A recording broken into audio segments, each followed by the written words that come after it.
ನಮಸ್ತೆ ವೀಕ್ಷಕರೇ, ಈ ವಿಡಿಯೋದಲ್ಲಿ ನಾನು ನಿಮಗೆ ತಿಳಿಸ್ಕೊಡ್ತಾ ಇದ್ದೆ ನಿಮ್ಮ ಪಿ ಎಫ್ಗೆ ಯಾವ ರೀತಿ ಮೊಬೈಲ್ ನಂಬರ್ ಚೇಂಜ್ ಮಾಡೋದು ಅಂತ ಅಂದ್ಬಿಟ್ಟು. ಅಂದರೆ ನಿಮ್ಮ ಹತ್ರ ಯು ಎನ್ ನಂಬರ್ ಇರುತ್ತಲ್ಲ ಪಿ ಎಫ್, ಅದರಲ್ಲಿ ನಿಮ್ಮ ಮೊಬೈಲ್ ನಂಬರ್ ಆಧಾರ್ ಕಾರ್ಡಲ್ಲೇ ಬೇರೆ ಇರುತ್ತೆ, ಚೇಂಜ್ ಮಾಡಿಸಿರ್ತೀರಾ, ಮತ್ತು ಪಿ ಎಫಲ್ಲೇ ಬೇರೆ ನಂಬರ್ ಇರುತ್ತೆ, ಸೇಮ್ ಇರೋದಿಲ್ಲ. ಆವಾಗ ಯಾವ ರೀತಿ ಮೊಬೈಲ್ ನಂಬರ್ ಚೇಂಜ್ ಮಾಡೋದು ಅಂತ ಅಂದ್ಬಿಟ್ಟು ನಾನು ತಿಳಿಸ್ಕೊಡ್ತೀನಿ.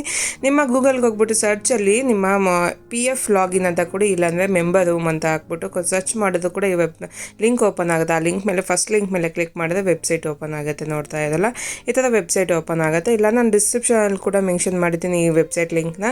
ನೀವು ಅಲ್ಲಿ ಡೈರೆಕ್ಟ್ ಅಲ್ಲೋಗಿ ಕ್ಲಿಕ್ ಮಾಡಿದ್ರೆ ವೆಬ್ಸೈಟ್ ಓಪನ್ ಆಗುತ್ತೆ. ಇಲ್ಲಿ ನೋಡ್ತಾ ಇರ್ಬೋದು ನಿಮ್ಮ ಲೆಫ್ಟ್ ಸೈಡಲ್ಲಿ ಇಲ್ಲಿ ಯು ಎನ್ ನಂಬರು ಮತ್ತು ಪಾಸ್ವರ್ಡು, ಕ್ಯಾಪ್ಚರ್ ಕೋಡು. ನೀವು ಇಲ್ಲಿ ಯು ಎನ್ ನಂಬರು ಪಾಸ್ವರ್ಡು ಹಾಕ್ಬಿಟ್ಟು, ನಮ್ಮ ಹತ್ರ ಪಾಸ್ವರ್ಡ್ ಇದೆ ಹಾಕ್ಬಿಟ್ಟು ಲಾಗಿನ್ ಆಗಿ ಚೇಂಜ್ ಮಾಡ್ಕೋಣ ಅಂತ ಹೇಳ್ಬಿಟ್ಟು ಮಾಡ್ತೀರಾ. ಆದರೆ ನೀವು ಲಾಗಿನ್ ಆಗಬೇಕಾದ್ರೆ ಇವಾಗ ಒ ಟಿ ಪಿ ಹಾಕಿ ಹೇಳುತ್ತೆ. ನೀವು ಸಬ್ಮಿಟ್ ಸೈನ್ ಇನ್ ಅಂತ ಕೊಟ್ಟಿದ ತಕ್ಷಣ ಒ ಟಿ ಪಿ ಹೋಗುತ್ತೆ. ಆವಾಗ ಒ ಟಿ ಪಿ ನಿಮ್ಮ ಹತ್ರ ಇರೋದಿಲ್ಲ, ಮೊಬೈಲ್ ನಂಬರ್ ಚೇಂಜ್ ಆಗಿರುತ್ತೆ. ಆಧಾರ್ ಕಾರ್ಡಲ್ಲೇ ಒಂದು ನಂಬರ್ ಇರುತ್ತೆ, ಪಿ ಎಫ್ ಅಲ್ಲೇ ಒಂದು ನಂಬರ್ ಇರುತ್ತೆ. ಅವಾಗ ಏನು ಮಾಡಬೇಕು ಅಂದರೆ ಇಲ್ಲಿ ಫರ್ಗೆಟ್ ಅಂತ ಇದೆಯಲ್ಲ, ಆ ಫರ್ಗೆಟ್ ಮೇಲೆ ಕ್ಲಿಕ್ ಮಾಡಬೇಕಾಗುತ್ತೆ.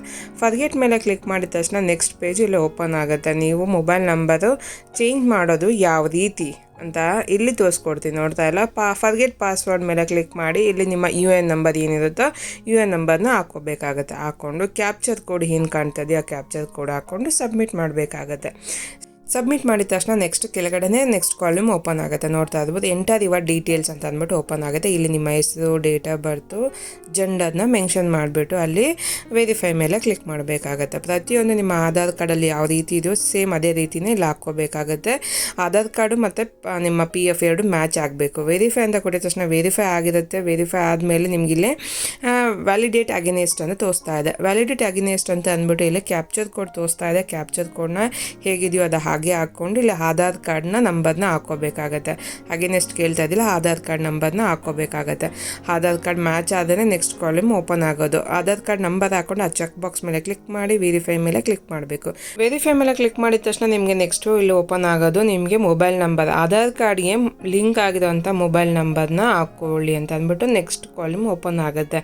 ವೆರಿಫೈ ಆಗಿದೆ, ಆಧಾರ್ ಕಾರ್ಡ್ ವೆರಿಫೈ ಆಗಿ ಡೀಟೇಲ್ಸ್ ಎಲ್ಲ ವೆರಿಫೈಡ್ ಆಗಿದೆ, ಮೊಬೈಲ್ ನಂಬರ್ನ ಹಾಕ್ಕೊಳ್ಳಿ ಅಂತ. ಇಲ್ಲಿ ನಿಮ್ಮ ಆಧಾರ್ ಕಾರ್ಡು ಯಾವ ನಂಬರ್ಗೆ ಹೊಸ ನಂಬರ್ ಏನು ಚೇಂಜ್ ಮಾಡಿರ್ತೀರೋ ಅಲ್ಲ ನಂಬರ್ ಲಿಂಕ್ ಆಗಿರುತ್ತೋ ಅದು ಪಿ ಎಫ್ಗೆ ಲಿಂಕ್ ಮಾಡೋ ಆಪ್ಷನ್ ಇಲ್ಲಾಗಿರುತ್ತೆ.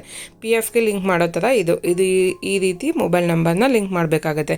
ಇಲ್ಲಿ ಮೊಬೈಲ್ ನಂಬರ್ನ ಹಾಕ್ಬಿಟ್ಟು ಚೆಕ್ ಬಾಕ್ಸ್ ಮೇಲೆ ಕ್ಲಿಕ್ ಮಾಡಿ ಗೆಟ್ ಒ ಟಿ ಪಿ ಮೇಲೆ ಕ್ಲಿಕ್ ಮಾಡಿದ್ರೆ ನಿಮಗೆ ಲಿಂಕ್ ಆಗಿರೋಂಥ ಮೊಬೈಲ್ ನಂಬರ್ಗೆ ಒ ಟಿ ಪಿ ಹೋಗುತ್ತೆ. ನೋಡ್ತಿರ್ಬೋದು, O T P send successfully ಅಂತ ಅಂದ್ಬಿಟ್ಟು ಮೆಸೇಜ್ ಕೂಡ ಬಂದಿದೆ. ಇಲ್ಲಿ ಒಂದು ಒ ಟಿ ಪಿ ಹೋಗಿರುತ್ತೆ ಆ ನಂಬರ್ಗೆ, ಆ ಲಿಂಕ್ ಆಗಿರೋ ನಂಬರ್ ಏನು ಹಾಕಿರ್ತೀರೋ ಆಧಾರ್ ಕಾರ್ಡ್ ಲಿಂಕ್ ಆಗಿರೋ ಆ ನಂಬರ್ಗೆ 6 ನಂಬರ್ಸ್ ಅಂತ ಒ ಟಿ ಪಿ ಆಗುತ್ತೆ. ಆ ಒ ಟಿ ಪಿನ ಹಾಕ್ಕೋಬೇಕಾಗುತ್ತೆ, ಕ್ಯಾಪ್ಚರ್ ಕೋಡ್ ಹಾಕ್ಕೋಬೇಕಾಗುತ್ತೆ. ಅದಾದಮೇಲೆ ವೆರಿಫೈ ಅಂತ ಇದೆಯಲ್ಲ, ವೆರಿಫೈ ಮೇಲೆ ಕ್ಲಿಕ್ ಮಾಡಬೇಕಾಗತ್ತೆ.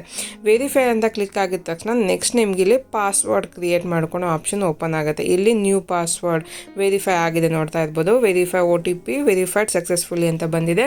ಇಲ್ಲಿ ನ್ಯೂ ಪಾಸ್ವರ್ಡ್ ಕನ್ಫರ್ಮ್ ಪಾಸ್ವರ್ಡ್ನ ಹಾಕ್ಕೋಬೇಕಾಗತ್ತೆ. ಆಲ್ರೆಡಿ ನಿಮ್ಮ ಹತ್ರ ಪಾಸ್ವರ್ಡ್ ಇದೆ, ಬೇಕಾಗಿಲ್ಲ ಅಂತಂದರೆ ಅವಶ್ಯಕತೆ ಅದು ಆಗೋದಿಲ್ಲ. ಏಕೆಂದರೆ ಇಲ್ಲಿ ಮೊಬೈಲ್ ನಂಬರ್ ಚೇಂಜ್ ಮಾಡಿರೋದ್ರಿಂದ ನೀವು ಪಾಸ್ವರ್ಡ್ನು ಕೂಡ ಚೇಂಜ್ ಮಾಡಬೇಕಾಗತ್ತೆ. ಹೊಸ ಪಾಸ್ವರ್ಡ್ನ ಹಾಕ್ಕೋಬೇಕಾಗತ್ತೆ. ಹಾಕ್ಕೊಂಡು ಕನ್ಫರ್ಮ್ ಪಾಸ್ವರ್ಡ್ ಮಾಡಿಕೊಂಡು ಸಬ್ಮಿಟ್ ಮೇಲೆ ಕ್ಲಿಕ್ ಮಾಡಬೇಕಾಗತ್ತೆ. ಸಬ್ಮಿಟ್ ಮೇಲೆ ಕ್ಲಿಕ್ ಮಾಡಿದ ತಕ್ಷಣ ಇಲ್ಲಿ ನೋಡ್ತಾ ಇರ್ಬೋದು ನಿಮ್ಮ password change successfully, click here to login ಅಂತ ತೋರಿಸ್ತಾ ಇದೆ. ಈ ರೀತಿ ನಿಮ್ಮ ಮೊಬೈಲ್ ನಂಬರ್ನ ಚೇಂಜ್ ಮಾಡ್ಕೊಳೋದು ಯಾವ ರೀತಿ ನಿಮ್ಮ ಪಿ ಎಫ್ ಅಲ್ಲಿ ಅಂದ್ಬಿಟ್ಟು ನೋಡ್ಕೊಂಡ್ರಲ್ಲ, ಸೇಮ್ ಫರ್ಗೆಟ್ ಪಾಸ್ವರ್ಡ್ ಕೊಟ್ಟರೆ ಯಾವ ರೀತಿ ನಿಮ್ಮ ಪಾಸ್ವರ್ಡ್ನ ಚೇಂಜ್ ಮಾಡ್ಕೊಂಡ್ರೆ ಸೇಮ್ ಅಲ್ಲೇ ಹೋಗ್ಬಿಟ್ಟು ನಿಮ್ಮ ಏನು ಪಿ ಎಫ್ಗೆ ಮೊಬೈಲ್ ನಂಬರ್ನ ಜಾಯಿನ್ ಮಾಡ್ಬೋದು, ಹೊಸ ನಂಬರ್ನ ಲಿಂಕ್ ಮಾಡ್ಬೋದು. ಈಗ ಇಲ್ಲಿ ನಿಮ್ಮ ಯು ಎನ್ ನಂಬರ್ ಹಾಕ್ಬಿಟ್ಟು ಪಾಸ್ವರ್ಡ್ ಏನು ಇವಾಗ ಜನ್ರೇಟ್ ಮಾಡಿದ್ದೀರ ಆ ಪಾಸ್ವರ್ಡ್ನ ಹಾಕ್ಬಿಟ್ಟು ಕ್ಯಾಪ್ಚರ್ ಕೋಡ್ ಏನಿದೆಯೋ ಕ್ಯಾಪ್ಚರ್ ಕೋಡ್ ಹಾಕಿ ಸೈನ್ ಇನ್ ಅಂತ ಇದೆಯಲ್ಲ ಅದೇ ಮೇಲೆ ಕ್ಲಿಕ್ ಮಾಡಬೇಕಾದ್ರೆ ಇವಾಗ ನೀವೇನು ಲಿಂಕ್ ಮಾಡಿದ್ದೀರಲ್ಲ ಮೊಬೈಲ್ ನಂಬರ್ ಸೇಮ್ ಅದೇ ನಂಬರ್ಗೆ ಒ ಟಿ ಪಿ ಹೋಗಿರುತ್ತೆ. ಆ ಒ ಟಿ ಪಿನ ಇಲ್ಲಿ ಹಾಕಬೇಕಾಗುತ್ತೆ.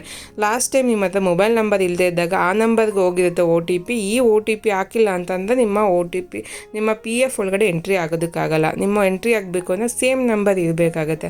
ಅದಕ್ಕೋಸ್ಕರ ಫಸ್ಟ್ ನಿಮ್ಮ ಮೊಬೈಲ್ ನಂಬರ್ನ ಚೇಂಜ್ ಮಾಡಿಕೊಂಡು ಆದಮೇಲೆ ನೀವು ಲಾಗಿನ್ ಆಗಬೇಕಾಗತ್ತೆ. ಇಲ್ಲಿ ಒ ಟಿ ಪಿನ ಬಂದಿರೋಂಥ ಒ ಟಿ ಪಿನ ಹಾಕ್ಕೊಂಡು ಕ್ಯಾಪ್ಚರ್ ಹಾಕಿ ಸಬ್ಮಿಟ್ ಅಂತ ಕೊಟ್ಟರೆ ನಿಮ್ಮ ಪಿ ಎಫ್ ಒಳಗಡೆ ಇದು ಲಾಗಿನ್ ಆಗ್ಬೋದು. ಯಾವ ರೀತಿ ಮೊಬೈಲ್ ನಂಬರ್ನ ಎಂಟ್ರಿ ಮಾಡೋದು ಅಂತ ತಿಳ್ಕೊಂಡ್ರಲ್ಲ. Thank you for watching. ಸಿಗೋಣ ಹೊಸ ವಿಡಿಯೋದಲ್ಲಿ.